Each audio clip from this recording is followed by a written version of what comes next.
Hello friends, स्वागत है आपका अपने चैनल पर। तो आज हम लेकर आए हैं फाल्गुन माह की विजया एकादशी की व्रत कथा।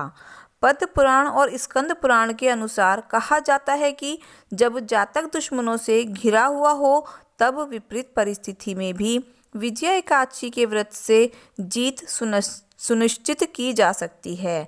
स्वयं श्री कृष्ण ने युधिष्ठिर को इस व्रत का महात्म्य बताते हुए कहा था कि स्वयं भगवान राम ने लंका पर विजय पाने के लिए इस व्रत को किया था। मान्यता है कि विजया एकादशी के दिन व्रत कथा के श्रवण मात्र से व्यक्ति के पाप धुल जाते हैं और शुभ कर्मों में वृद्धि होती है। तो आइए जानते हैं विजया एकादशी की व्रत कथा। धर्मराज युधिष्ठिर बोले, हे जनार्दन, फाल्गुन मास के कृष्ण पक्ष की एकादशी का क्या नाम है तथा उसकी विधि क्या है, सो सब कृपा पूर्वक कहिए। श्री भगवान बोले कि हे राजन, फाल्गुन मास की कृष्ण पक्ष की एकादशी का नाम विजया एकादशी है। इसके व्रत के प्रभाव से मनुष्य को विजय प्राप्त होती है। वह सब व्रतों से उत्तम व्रत है। इस विजया एकादशी के महात्म्य के श्रवण व पठन से समस्त पाप नाश को प्राप्त हो जाते हैं। एक समय देव ऋषि नारद जी ने जगत पिता ब्रह्मा जी से कहा कि महाराज, आप मुझे फाल्गुन मास के कृष्ण पक्ष की विजया एकादशी का विधान कहिए। तो ब्रह्मा जी कहने लगे कि हे नारद, विजया एकादशी के व्रत पुराने तथा नए पापों को नाश करने वाला है। विजया एकादशी की विधि मैंने आज तक किसी से भी नहीं कही है। यह समस्त मनुष्य को विजय प्रदान करने वाली है। त्रेता युग में मर्यादा पुरुषोत्तम श्री रामचंद्र जी को जब 14 वर्ष का वनवास हो गया, तब वे श्री लक्ष्मण जी तथा सीता जी सहित पंचवटी में निवास करने लगे। वहां दुष्ट रावण ने जब सीता जी का हरण किया, तब इस समाचार से श्री रामचंद्र जी तथा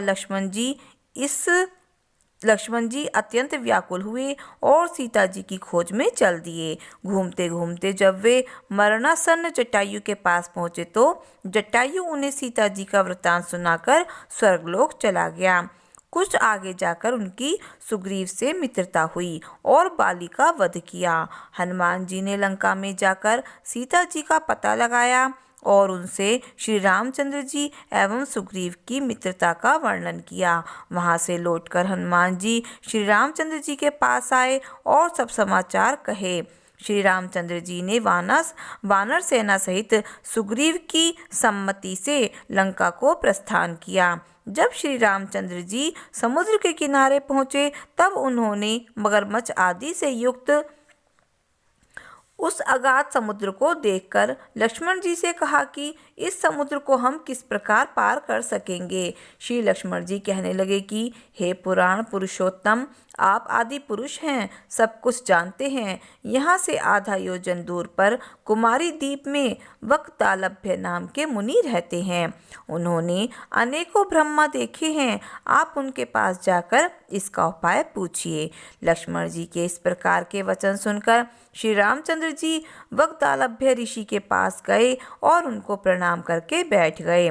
मुनि ने भी उनको मनुष्य रूप धारण किए हुए पुराण पुरुषोत्तम समझकर उनसे पूछा कि हे राम, आपका आना कैसे हुआ। रामचंद्र जी कहने लगे कि हे ऋषि, मैं अपनी सेना सहित यहाँ आया हूँ और राक्षसों को जीतने के लिए लंका जा रहा हूँ। आप कृपा करके समुद्र पार करने का कोई उपाय बताइए। मैं इसी कारण आपके पास आया हूँ।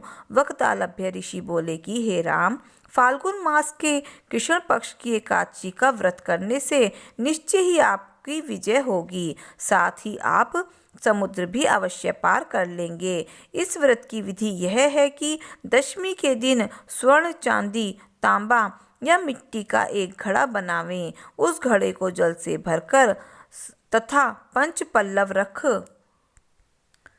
वेदिका पर स्थापित करें। उस घड़े के नीचे सतनजा और ऊपर जौ रखें। उसी पर श्री नारायण भगवान की स्वर्ण की मूर्ति स्थापित करें। एकादशी के दिन स्नान आदि से निवृत्त होकर धूप, दीप, नैवेद्य, नारियल आदि भगवान आदि से भगवान का पूजन करें।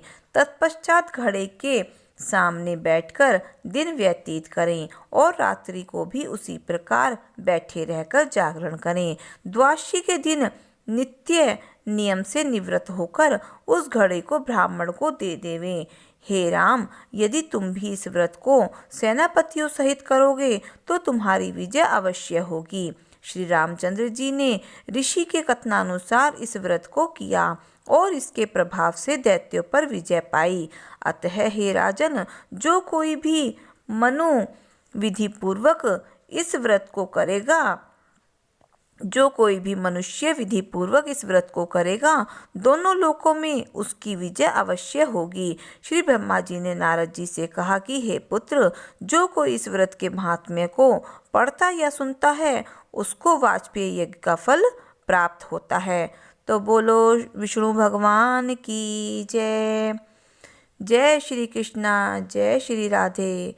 श्री कृष्ण गोविंद हरे मुरारी, हे नाथ नारायण वासुदेवा।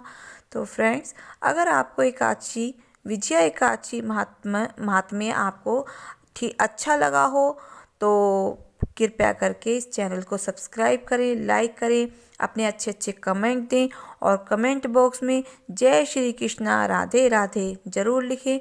तो मिलते हैं फिर नई कहानी के साथ, नई वीडियो के साथ। धन्यवाद।